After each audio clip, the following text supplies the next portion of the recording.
पाकिस्तानी आतंकवादियों द्वारा जो नृशंस हमला हुआ और उसके जवाब में भारत सरकार ने और भारत की सेनाओं ने जो मजबूत जवाब पाकिस्तान के आतंकवादी ग्रुप्स को और पाकिस्तान को स्वयं को दिया, ऑपरेशन सिंदूर के माध्यम से उसका पर सदन में चर्चा पर मैं हिस्सा लेने के लिए खड़ा हूं।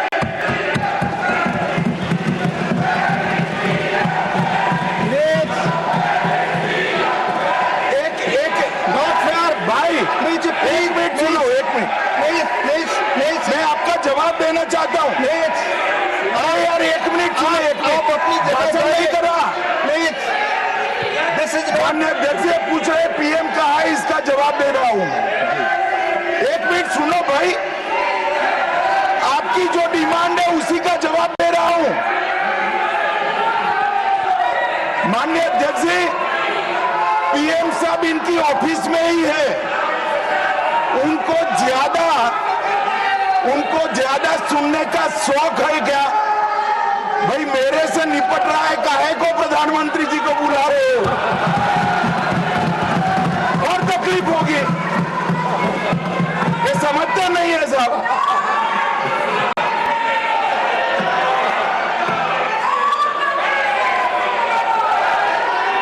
माननीय सभापति जी, सबसे पहले पहलगाम हमले में हमारे देश के जो निर्दोष नागरिकों को धर्म पूछकर, चुन कर उनके परिवार के सामने मारा गया। मैं उन सभी दिवंगत नागरिकों के परिवार के साथ मेरी संवेदना व्यक्त करता हूं। जब ऑपरेशन सिंदूर के बाद पाकिस्तान ने गोलीबारी करी, वो गोलीबारी में कुछ नागरिक हताहत हुए, वो नागरिकों के परिवारजनों के प्रति भी मैं गहरी संवेदना व्यक्त करना चाहता हूं। माननीय अध्यक्ष जी, ऑपरेशन सिंदूर, ऑपरेशन महादेव, ये दोनों के लिए जिन सुरक्षा बलों ने भारत का सम्मान बढ़ाया है, वो सभी को मैं हृदय पूर्वक बहुत बहुत साधुवाद देना चाहता हूं। मैं सम्माननीय प्रधानमंत्री जी को भी बहुत बहुत अभिनंदन करना चाहता हूं कि इन्होंने देश की 140 करोड़ की जनता की जो इच्छा थी, उसका प्रतिघोष करते हुए सटीक जवाब देने की दृढ़ राजनीतिक इच्छा शक्ति बताई। इसके लिए मैं सम्माननीय प्रधानमंत्री जी को भी अभिनंदन करना चाहता हूं। मान्यवर, सबसे पहले मैं ऑपरेशन महादेव के बारे में बताना चाहता हूं। मान्यवर, परसों ही प्लीज कश्मीर में प्लीज आपको माननीय नेता प्रतिपक्ष सबने सुना, ये सही आचरण नहीं है। आप सबका please go back your seats. No माननीय गृह मंत्री जी आप बोले। नहीं, खड़गे जी कुछ कहना चाहते हैं तो एक मिनट के लिए बताने दीजिए। बताएं सर। आप सभी लोग अपनी सीट पर जाएं। माननीय एलओपी बोले please go back to your seats. Sir, go back to your seats. First go back to your seats. Mister Gokhale, mister Saket Gokhale, अपनी अपनी सीट पर जाइए। आप अपनी सीट पे नहीं है, please go back to your seat. Manoj ji please go back to your seat. Go back to your seats. Go back to your designated seats. Then only available. Yes, माननीय डिप्टी चेयरमैन साहब, मैं इसलिए खड़ा हूं, ये क्या हुआ? शक्ति सिंह जी, तो मैं do not disturb the house. सब सदन के मेंबर्स का ये पहले से ही डिमांड थी कि 16 घंटे चर्चा होने के बाद हमको इस सदन में प्रधानमंत्री आकर प्रकट होकर वो अपनी बातें रखेंगे और समाधान जो भी हमने सवाल उठाए हैं, बहुत से सवाल उनको संबंधित है। ये नहीं कि आप कैपेबल नहीं है रिप्लाई देने के लिए, ये नहीं कहता मैं। हम आपको निपटाएंगे, तुम हमारे को निपटाओ, हम खेल खेलेंगे। लेकिन जिस प्रधानमंत्री यहाँ रहते हुए भी अगर इस सदन में नहीं आते तो इस सदन का अपमान है। धन्यवाद। नो, नहीं, ये नहीं हो गया। तो इसीलिए आपकी बात, सदन का अपमान करना, सदस्यों का अपमान करना ठीक नहीं है। माननीय गृह मंत्री जी, मैं अभी भाषण नहीं कर रहा हूँ माननीय अध्यक्ष जी, इनके मुद्दे का जवाब दे रहा हूँ। अब सुनिए खड़गे साहब, प्लीज लिसन इन, प्लीज।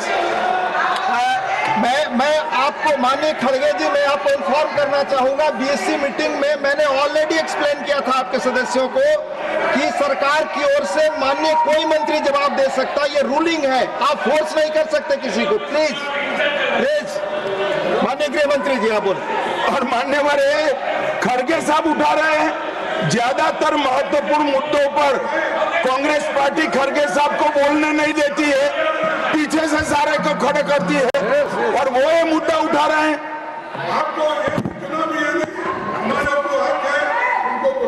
आपने बोल दिया। Please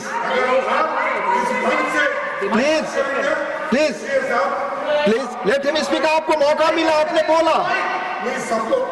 We think that you are impartial. Sir, आप जज का काम कर, लेकिन आप हर बात को टोकते रहते हो। नहीं, आपको मौका दिया, बोला। अगर ये हम क्या यहाँ खेलने आए क्या? आपने को मौका दिया, आपने बोला मैंने भी बताया कि मैंने मीटिंग में क्या स्पष्ट किया। तो आपने बात की, प्रधानमंत्री की बात की, इधर आपका स्टेटमेंट, इसका काउंटर में लाया हूँ मैं। प्रधानमंत्री को यहाँ माने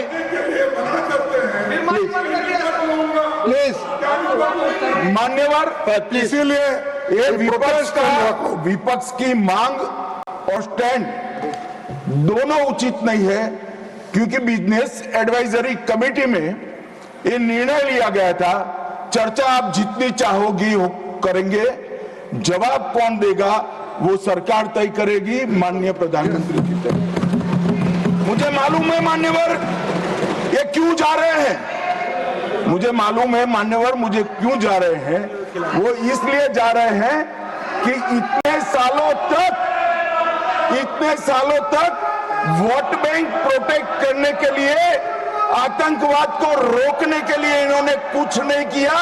ये डिबेटें सुनी ही नहीं सकते, ये जवाब है सुनने।